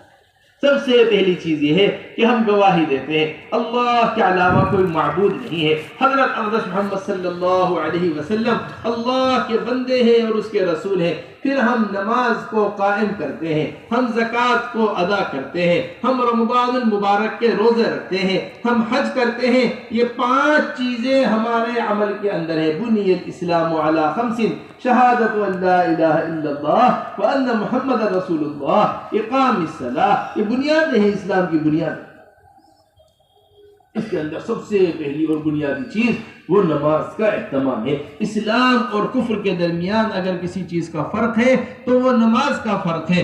4 خلفاء ہیں مسلمانوں کے، ابو بکر، عمر، عثمان و علی رضی اللہ اجمعین۔ ان میں سے 4 خلفاء راشدین میں سے 2 خلیفہ فجر کی نماز پڑھتے ہوئے شہید ہوئے۔ 2 خلیفہ، علی بن ابی طالب رضی اللہ تعالیٰ نماز پڑھنے کے واسطے تشریف لے کر جا رہے تھے، حملہ کرنے والے نے حملہ کیا ان کے سر مبارک کے اوپر، ایسا خون بہا سر سے کہ داڑھی کا رنگ رنگین ہو گئی سر کے خون سے۔ اللہ کے رسول صلی اللہ علیہ وسلم نے فرمایا تھا، اے علی تمہاری اس وقت تک موت نہیں آئے گی جب تک تمہارے سر کے خون سے تمہاری داڑھی رنگین نہ ہو۔ حضرت رضی اللہ تعالیٰ فجر کی نماز پڑھانے جا رہے ہیں۔ اسی طرح عمر بن خطاب رضی اللہ تعالیٰ فجر کی نماز پڑھانے کا معمول تھا، فجر کی نماز پڑھانے آیا کرتے تھے، لوگوں کو پہلے نماز کے واسطے اٹھایا کرتے تھے، نماز کے واسطے لوگوں کو اٹھایا، آ کر نماز فجر شروع کی۔ یہ شیطان لگا ہوا تھا صف اول کے اندر، اس نے نکل کر ابو لولو مجوسی نے نکل کر حملہ کیا عمر بن خطاب رضی اللہ تعالیٰ عنہ کے اوپر۔ ایک چیخ کی آواز سنائی دی گئی، عمر بن خطاب رضی اللہ تعالیٰ بے ہوش ہو کر زمین پر گر گئے۔ عبد الرحمن بن عوف نے آگے بڑھ کر نماز کو پورا کیا، یہ نکل کر بھاگا، اس نے اپنے ہاتھوں اپنے آپ کو قتل کر لیا۔ اب عمر بن خطاب رضی اللہ تعالیٰ عنہ بے ہوش پڑے ہوئے ہیں، ساری کوشش کی گئی انہیں ہوش میں لانے کی، عمر رضی اللہ تعالیٰ عنہ ہوش میں نہیں آئے، منہ میں پانی دودھ ڈالا گیا، وہ دودھ بے منہ سے ہوتے ہوئے معدے سے نکل کر باہر آ گیا۔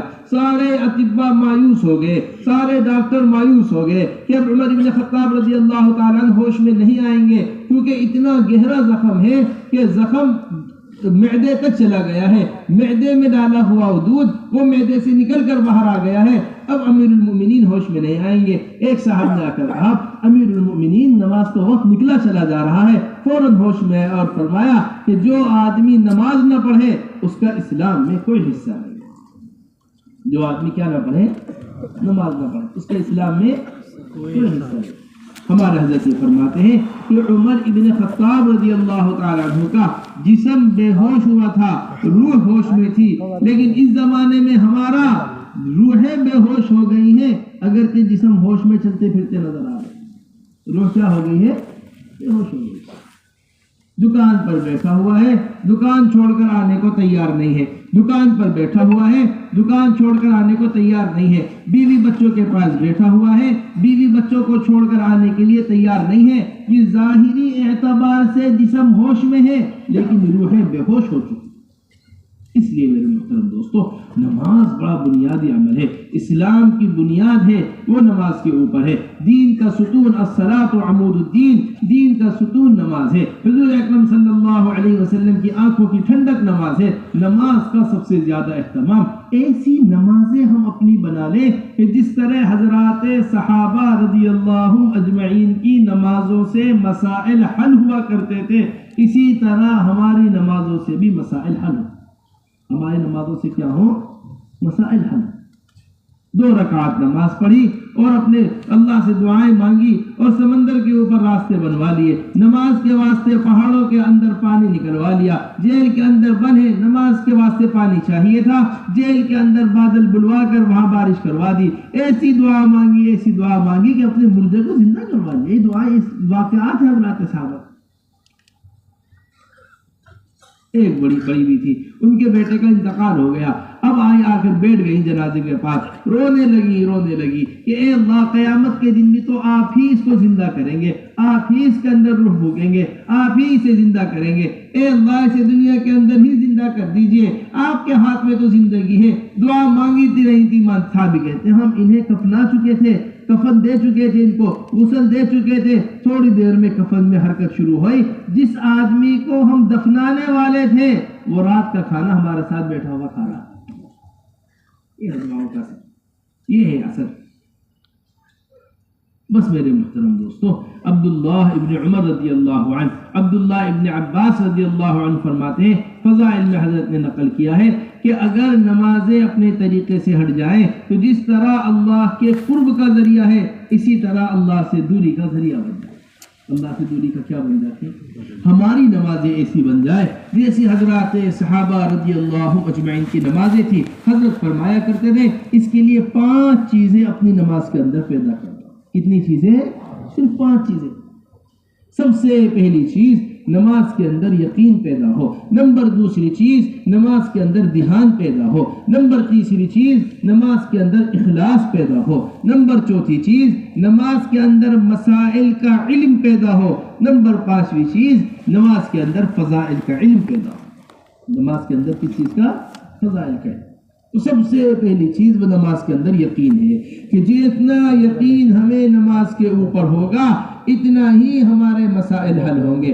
2 محنتیں اللہ تبارک و تعالی بیان فرما رہے ہیں، ایک فرعون کی محنت ہے، ایک موسیٰ علیہ السلام کی محنت ہے۔ فرعون نے ہتھیار تیار کیے، فرعون نے فوج تیار کی، فرعون نے محل تیار کیا، فرعون نے اپنی ساری تیاریوں کے ساتھ، اپنی فوج کے ساتھ، اپنے ہتھیاروں کے ساتھ، اپنے لشکر کے ساتھ، اپنے گھوڑوں کے ساتھ نکلا۔ دوسری طرف محنت کس کی ہے؟ موسیٰ علیہ السلام کی محنت ہے۔ کچھ بھی نہیں ہے زندگی میں اس وقت ہم لڑنے کے اعتبار سے سوائے نماز، سوائے کس چیز کے؟ سوائے نماز۔ اے میری قوم، تم اپنے گھروں کے اندر نماز پڑھتی رہو، اللہ سے دعا مانگتی رہو۔ جس دریا کے اوپر سے موسیٰ علیہ السلام گزرے ہیں، اللہ جل جلالہ عم نوالہ نے اسی دریا کے اندر فرعون کو غرق کر دیا۔ یہ نتیجہ ہے دونوں۔ حضرت فرماتے ہیں ارے تم کہتے ہو نماز سے بھی ہوتا ہے، ہم کہتے ہیں صرف نماز سے ہی ہوتا ہے۔ بھی اور ہی کا فرق ہے، نماز سے بھی نہیں، بھائی نماز سے بھی ہو جائے گا کام۔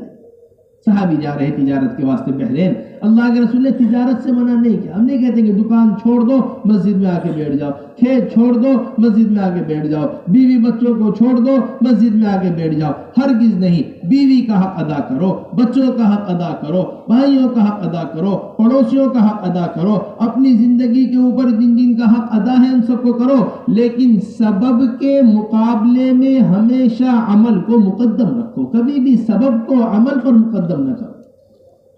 صحابی آئے، یا رسول اللہ بحرین جانا چاہتا ہوں تجارت کے واسطے۔ اللہ کے رسول صلی اللہ علیہ وسلم نے ارشاد فرمایا پہلے 2 رکعت نماز پڑھ لو پھر بحرین جانا تجارت کے واسطے۔ پہلے کیا پڑھ لو؟ 2 رکعت نماز پڑھ لو، پھر کہاں جانا؟ بحرین جانا۔ تجارت سے انکار نہیں ہے، لیکن حکم یہ دیا جا رہا ہے پہلے 2 رکعت نماز پڑھو پھر بحرین جانا تجارت کے واسطے، تاکہ یقین تجارت کا نہ ہو، یقین نماز کا ہو۔ ایسا یقین انس رضی اللہ تعالیٰ ایک بنجر زمین ان کے حصے میں آئی۔ اب لوگ غلام نے آ کر کہا آپ نے کیسی بیکار زمین لے لی ہے، یہ زمین تو کسی کام کی نہیں ہے، یہ زمین کسی فائدے کی نہیں ہے۔ فرمایا لاؤ مصلی لاؤ، ہم ابھی پانی منگواتے ہیں اگر پانی کی ضرورت ہے۔ 2 رکعت نماز پڑھی، غلام سے کہا جاؤ دیکھ کر آؤ پانی آیا نہیں آیا، نہیں ابھی نہیں آیا۔ پھر 2 رکعت نماز پڑھی، پھر کہا غلام سے جاؤ دیکھ کر آؤ پانی آیا یا نہیں آیا، جی نہیں ابھی نہیں آیا۔ پھر 2 رکعت نماز پڑھی، یہاں تک کہ چھوٹا سا بادل آسمان پہ نظر آیا۔ اب اس بادل نے برسنا شروع کیا، اپنا گھوڑا لے کر نکلے، پوری زمین کا چکر لگایا، فرماتے ایک بالشت بھی پانی میری زمین سے باہر نہیں گر رہا۔ پھر نمبر دوسری چیز دھیان نماز کے اندر ہونا چاہیے۔ ایسا دھیان، ہم اس وقت دھیان کے نماز میں نہ ہونے کی بڑی ہر ایک آدمی کو شکایت ہے جی، ہم کوشش کرتے ہیں نماز میں دھیان بن جائے لیکن دھیان نہیں بن پاتا۔ دھیان نہ بننے کی بڑی بنیادی وجہ یہ ہے کہ ہم نوافل کا اہتمام نہیں کرتے۔ جو آدمی سنت کا اہتمام کر رہا ہو، جو آدمی نوافل کا اہتمام کرے نماز سے پہلے، خود بخود دھیان نماز کی طرف بڑھتا چلا جاتا ہے۔ یہ دکان سے بھاگا ہوا آیا، دھیان دکان پر اٹکا رہ گیا، یہ بھاگا ہوا آیا کاروبار سے، دھیان کاروبار کے اندر رہ گیا۔ حضرات صحابہ رضی اللہ مجمعین کا ایسا دھیان نماز کے اندر ہوا کرتا۔ صحابی کہہ رہے اگر ہمارے سے متعلق کوئی بات کرنی ہو اس وقت ہم نماز کی نیت باندھا کریں، اس وقت بات کر لیا کرو، اس وقت بات کر لیا کرو، کیونکہ جب ہم نماز کی نیت باندھ لیتے ہیں پھر ہم دنیا سے کٹ جاتے ہیں۔ ایسا مزہ اور ایسا دھیان نماز کے اندر، تیر پر تیر لگتے رہے، آ کر نماز کے اندر مشغول رہے، پھر نماز کا سلام پھیر کر کہنے لگے کہ دیکھو حضور اکرم صلی اللہ علیہ وسلم کی بات یاد آ گئی، اگر کوئی بات پیش آئے اپنے ساتھی کو اٹھا دینا، ورنہ آج تو نماز پڑھنے میں مجھے اتنا مزہ آ رہا تھا کہ اگر میری جان بھی چلی جاتی تو چلی جاتی، لیکن سورت ختم ہونے سے پہلے میں اپنی نماز کو ختم نہ کرتا۔ یہ سورت پڑھنے میں مجھے اتنا مزہ آ رہا ہے۔ یہ لذت ہے نماز، کس کی لذت ہے؟ نماز کی لذت۔ بس میرے محترم دوستو، پھر نماز کے اندر اور تمام تر عبادتوں کے اندر بڑی بنیادی چیز اخلاص ہونا چاہیے۔ دیکھو یہ نمازیں یہ ظاہر داری کے لیے نہیں ہے، صرف یہ نمازیں یہ صرف اس کے واسطے نہیں ہے، بلکہ نماز صرف اللہ کے واسطے ہے۔ نماز کس کے واسطے ہے؟ صرف اللہ کے واسطے۔ ریاض الصالحین کے شرح ہے روضۃ الصالحین، اس میں حضرت علی رضی اللہ تعالیٰ عنہ کا قول نقل کیا گیا ہے۔ حضرت علی رضی اللہ تعالیٰ عنہ فرمایا کرتے تھے 3 قسم کے لوگ ہیں دنیا میں عبادت کرنے والے۔ کتنے قسم کے لوگ؟ 3 قسم کے لوگ ہیں دنیا میں عبادت کرنے والے۔ ایک عبادت کرنے والا ہے تاجر، ایک عبادت کرنے والا ہے غلام، اور ایک عبادت کرنے والا ہے آزاد آدمی۔ تاجر کی عبادت یہ ہے کہ میں اس واسطے سجدے کرتا ہوں تاکہ ان سجدوں کے بدلے مجھے جنت مل جائے۔ ان سجدوں کے بدلے مجھے کیا مل جائے؟ جنت۔ یہ کس کی عبادت ہے؟ تاجر کی۔ اور دوسری عبادت ہے غلام کی عبادت، میں اس واسطے عبادت کرتا ہوں تاکہ میری گردن دوزخ سے آزاد ہو جائے، تاکہ میری گردن دوزخ سے آزاد ہو جائے۔ تیسری عبادت ہے آزاد آدمی کی عبادت، نہ جنت نہ دوزخ، میرا اللہ مجھ سے راضی ہو جائے، میں اس واسطے عبادت کرتا ہوں۔ میں کس واسطے عبادت کرتا ہوں؟ کہ میرا اللہ مجھ سے کیا ہو جائے؟ میرا اللہ مجھ سے راضی ہو جائے۔ بس میرے محترم دوستو، ایسی ہماری عبادت ہونی چاہیے کہ اللہ جل جلالہ عم نوالہ ہم سے راضی ہو جائے۔ ہمارے حضرت یہ فرماتے ہیں جب باقی رہنے والی جنت کے واسطے عبادت نہیں ہے پھر فنا ہونے والی دنیا کے واسطے عبادت کیسے ہو سکتی ہے؟ جب باقی رہنے والی جنت کے واسطے عبادت نہیں ہے پھر فنا ہونے والی دنیا کے واسطے کیسے عبادت ہو سکتی ہے؟ پھر اسی کے ساتھ ساتھ 2 چیزیں بڑی بنیادی ہیں، ایک فضائل کا علم ہے، ایک مسائل کا علم ہے۔ مسائل کا علم ہم علماء کے حلقوں سے باقاعدگی کے ساتھ حاصل کریں، یہ ہماری بڑی بنیادی ذمہ داری ہے، یہ ہماری بڑی بنیادی اس وقت کی ضرورت ہے کہ ہماری مسجدوں کے اندر علم کے حلقے قائم ہوں، ہماری مسجدوں کے اندر تعلیم کے حلقے قائم ہوں، ہماری عوام علماء سے ربط پیدا کرے اور باقاعدگی کے ساتھ روزانہ کچھ وقت نکال کے اپنا علم کے حلقوں میں آ کر بیٹھے۔ جس طرح ایک مریض ڈاکٹر کو تلاش کرتا ہے، جس طرح ایک مقدمے میں پھنسا ہوا آدمی وکیل کو تلاش کرتا ہے، جس طرح ایک گھر بنانے والا آدمی انجینئر کو تلاش کرتا ہے کہ ہمارے گھر کا کیسا نقشہ بنے گا، ہمارے گھر کا کیا ڈیکوریشن ہوگا، ہمارے گھر کے اندر کیا کیا کام ہوگا، کسی تلاش کر رہا ہے تو وہ تلاش کرتا ہے مستقل طور پر، تاکہ بس اسی طرح میرے محترم دوستو ایک عام آدمی علماء کو اس ضرورت کے ساتھ تلاش کرے۔ دیکھو ہماری بات بڑے اہتمام سے سمجھیں، 1000 بار اللہ نہ کرے کہ اگر مقدمے میں پھنسا ہوا آدمی مقدمے میں ہار گیا، اس کی زمین اس کے ہاتھ سے چلی جائے گی۔ ایک بیمار آدمی 1000 بار اللہ نہ کرے، مرض بڑھنے کی وجہ سے زیادہ نقصان جو ہوگا مر کر دنیا سے چلا جائے گا، لیکن اللہ نہ کرے اگر علم سے محروم ہو کر چلا گیا، دنیا میں بھی نقصان ہے اور آخرت میں بھی نقصان ہے۔ دنیا میں بھی کیا ہے؟ نقصان، اور آخرت میں بھی نقصان۔ اس لیے جب اللہ جل جلالہ عم نوالہ کسی قوم کو ہلاک کرنے کا فیصلہ کرتے ہیں تو سب سے پہلے علماء کی برائی دل کے اندر بٹھا دیتے ہیں۔ علماء سے دور ہوتا ہے آدمی، علم سے دور ہوتا ہے، علم سے دور ہوتا ہے، جہالت غالب ہوتی ہے، اور جہالت ہلاکت کی وجہ بنتی ہے۔ جہالت کس کی وجہ بنتی ہے؟ ہلاکت کی وجہ بنتی ہے۔ اس لیے ہم روزانہ اپنا تھوڑا سا وقت فارغ کر کے ایسا نظام اپنی مسجدوں کے اندر قائم کر دیں کہ 24 گھنٹے ہماری مسجدوں کے اندر اہل علم موجود ہوں، 24 گھنٹے ہماری مسجدوں کے اندر علم کے حلقے لگ رہے ہوں، عوام کو گشت کر کے ملاقات کر کے ہم علم کے اندر لے کر آ رہے ہوں. ایسا ہمارا ماحول بن جائے مسجدوں کے اندر، جس طرح 24 گھنٹے اسپتال میں ہر وقت ڈاکٹر موجود رہتا ہے، اسی طرح 24 گھنٹے مسجدوں میں اہل علم موجود رہے. آدھی رات کو میں ایمرجنسی پڑی ہے تو فوراً ڈاکٹر کے پاس لے کر بھاگتے ہیں، ڈاکٹر اسپتال میں موجود ہے. ایسا نظام ہمارا بنا. پھر نمبر دوسری چیز فضائل کا علم، وہ بھی ہمیں مسجد سے ملے گا. جب یہ 5 چیزیں ہماری نماز کے اندر پیدا ہو جائیں گی، اب اس کے ذریعے اللہ تبارک و تعالیٰ کے ہاں ایسی نماز بنے گی جس کے ذریعے سے مسائل ہیں. پھر نمبر دوسری چیز اور بنیادی یہ کہ ہم رمضان کے روزے رکھتے ہیں. میرے محترم دوستو، یہ رمضان کے روزے اور نماز یہ دونوں خالص جسمانی عبادت ہیں. یہ دونوں کیا ہے؟ خالص.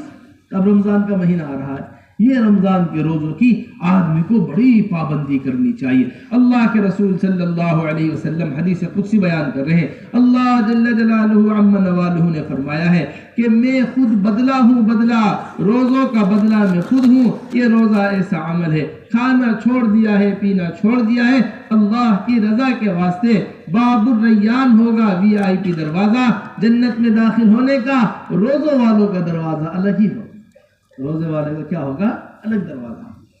پھر اسی کے ساتھ ساتھ زکوٰۃ کا اہتمام. میرے محترم دوستو، اس وقت ہمارے مال کی بے برکتی کی سب سے بڑی وجہ جو بنی ہوئی ہے بنیادی طور پر، وہ زکوٰۃ کی ادائیگی کا نہ ہونا بنا ہوا ہے. وہ کس کی ادائیگی کا؟ بڑی عمدہ بات ہمارے حضرت فرماتے ہیں. یہ فرماتے ہیں جب تک مسلمان زکوٰۃ ادا کر رہا تھا، جب تک مسلمان اللہ کا حق اللہ کے دے رہا تھا، جب تک مسلمان زکوٰۃ ادا کر رہا تھا، ساری دنیا سے ٹیکس لے رہا تھا. جب سے مسلمان نے زکوٰۃ ادا کرنی بند کر دی، یہ ساری دنیا کو اپنا ٹیکس دے رہا ہے. لینے کے بجائے دینے والا بن گیا، لینے کے بجائے دینے والا بن گیا. زیادہ اپنے گھر کا دے رہا ہے، چلنے کا دے رہا ہے، پینے کا دے رہا ہے، کھانے کا دے رہا ہے. کہا اپنا تھوڑا سا مال اللہ کے حق سے بچایا تھا، کتنا بڑا مال دینا پڑ رہا ہے. بس میرے محترم دوستو، بڑی بنیادی چیز ہے. دیکھو، اس میں زکوٰۃ سے مال پاک ہوتا ہے، زکوٰۃ سے مال صاف ہوتا ہے. ورنہ یہ مال جو خون پسینہ کما کر انسان جمع کرتا ہے، یہ مال جو خون پسینہ کما کر انسان جمع کرتا ہے، یہی مال سانپ اور بچھو بن کر اسے قبر کے اندر کاٹے. زکوٰۃ کا ادا کرنا، حضرات صحابہ رضی اللہ اجمعین کیا ایسی زکوٰۃ کی ادائیگی ہوا کرتی تھی. مال والے اپنا مال لے کر پھرا کرتے تھے باقاعدگی کے ساتھ، غریبوں کو تلاش کرتے. ہمارے فرماتے ہیں کہ زکوٰۃ کا نظام حضرات صحابہ کے یہاں ایسا تھا جیسا ہمارے زمانے میں بچوں کا کھیل ہوتا ہے نا، چھپن چھپائی. ایک بچہ چھپ جاتا ہے، سارے بچے چھپ جاتے ہیں، ایک تلاش کرنے آتا ہے. کوئی دروازے کے پیچھے چھپا ہوا ہے، کوئی پلنگ کے نیچے چھپا ہوا ہے، کوئی چادر کے اندر چھپا ہوا ہے.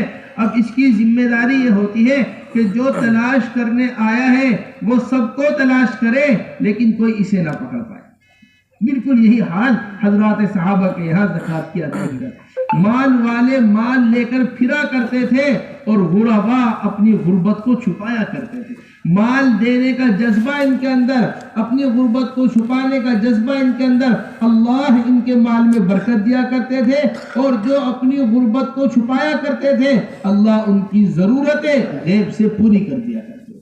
اب زمانہ بدل گیا ہے. اب زمانہ کیا ہو گیا؟ بدل گیا. مالدار اپنے مال کو چھپا رہے ہیں اور غریب اپنی ضرورتوں کو لے کر دروازے دروازے پھر رہے ہیں. غریب اپنی ضرورت کو لے کر دروازوں پر پھر رہے.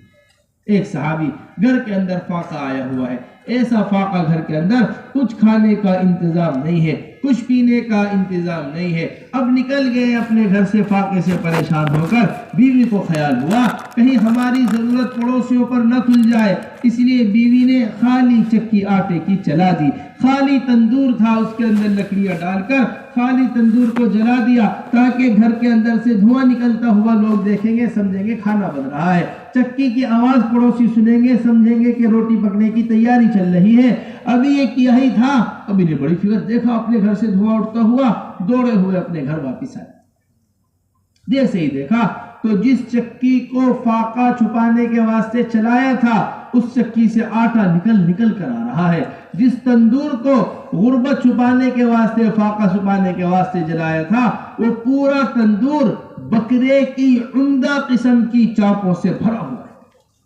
بکرے کی عمدہ قسم کی چاپوں سے بھرا ہوا ہے.